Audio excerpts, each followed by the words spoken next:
Hi, my name is Kiprono Leting, aka Chamuhimu. I'm a hiking blogger and podcaster and entrepreneur. Summiting to me is like winning.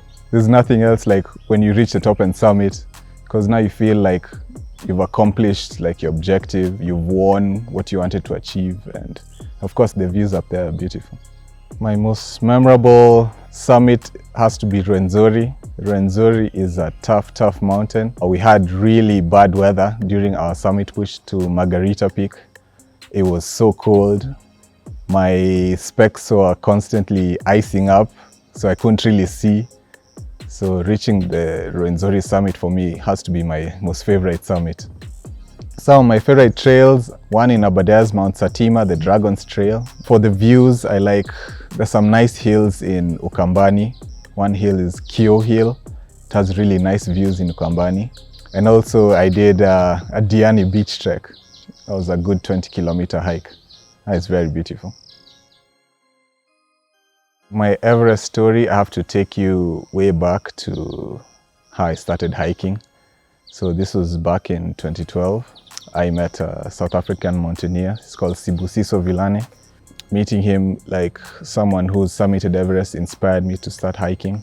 So since 2012, when I met him, I started hiking in 2013, just doing small mountains like Longonot. But also that's when I did Kilimanjaro and Mount Kenya.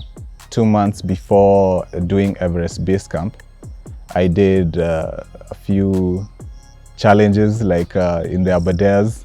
The week before doing Everest Base Camp, I did Mount Kenya. So that's good prep. I did Mount Kenya till Lenana Peak. So for me, the most important was to feel acclimatized and to feel good to do Everest Base Camp. My journey to Everest Base Camp, it was a solo trip. I just looked for a tour company on Instagram.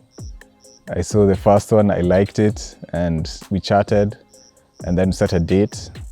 And then the journey from here to Everest is you go from Nairobi via Dubai to Nepal. And then once you're at Nepal, you land Kathmandu.